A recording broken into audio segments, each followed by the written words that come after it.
The market is bullish, but you need to be careful. Right now, everybody's telling you, pile in, we're going back to all-time highs. And I've been guilty of saying that as well. And the reason I've been guilty of saying it is because it is true. We are going to be going back to all-time highs. And I believe that we're going to be going back to all-time highs by probably June 15th. That's my day. I think June 15th, we're going to be hitting all-time highs by then. Now, that's based on my estimations and things I put into consideration. I believe by the end of May, we're heading back up. We may be back at all-time highs by the end of May, as I predicted back in December. However, I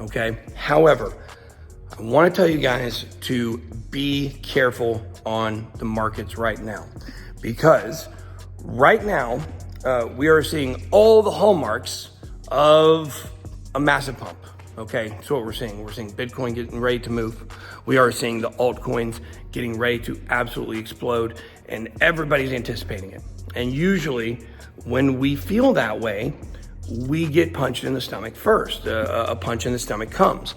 And for that reason, we have to make sure that even though everything looks bullish and we're very, very, very sure that things are gonna go up and things are positive, just remember we don't always know the timing. I'm very confident we're gonna hit all-time highs again.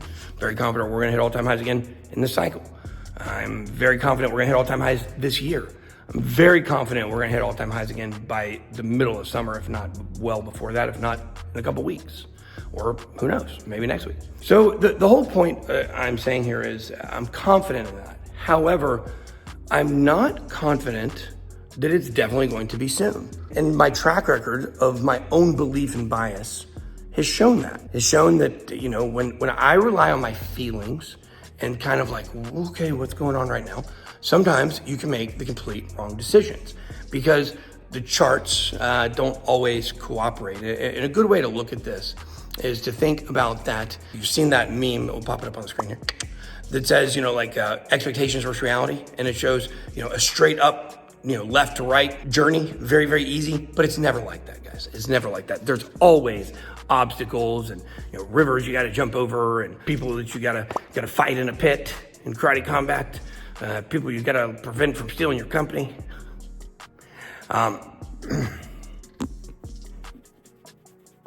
Sorry about no live stream today, guys. We have some things going on.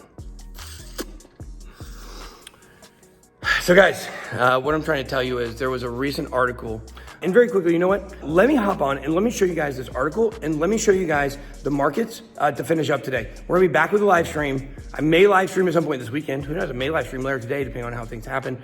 But most likely, I'll be back live streaming on Monday, and just like normal. But who knows? There might be a chance that maybe I'm not live streaming on this channel that day. I don't know. We'll have to see what's happening. But guys, I do want to tell you that we're gonna hop over.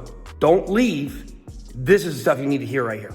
Okay, guys, here we are on CoinGecko. You guys can see market 2.559 trillion, up 3.5%. 24-hour volume, 79.12 billion. Bitcoin dominance, 51.8%. It is on an uptick, but it is down over the last month a hair.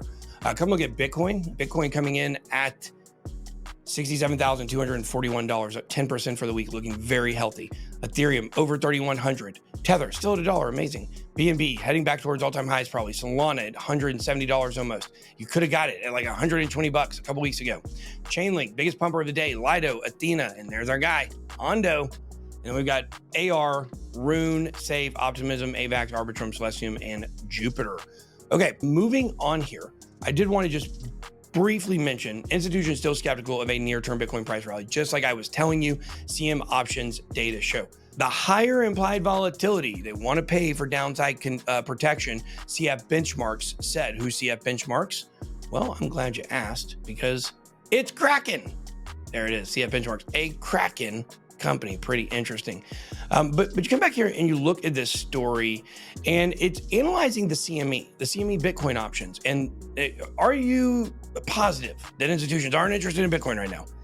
Because very interestingly, talking about the CME, I don't know if you know this, they are going to be introducing spot Bitcoin ETF trading. This could be absolutely huge. It could threaten Coinbase ETF dominance. Coin drops 9.5%. That is the ticker for the stock for Coinbase. Let me know what you guys think. Do you believe that the institutions are going to pump Bitcoin or dump Bitcoin in the near term? Drop those comments down below. That's all I got. Hit the like button. Be blessed. Bye-bye.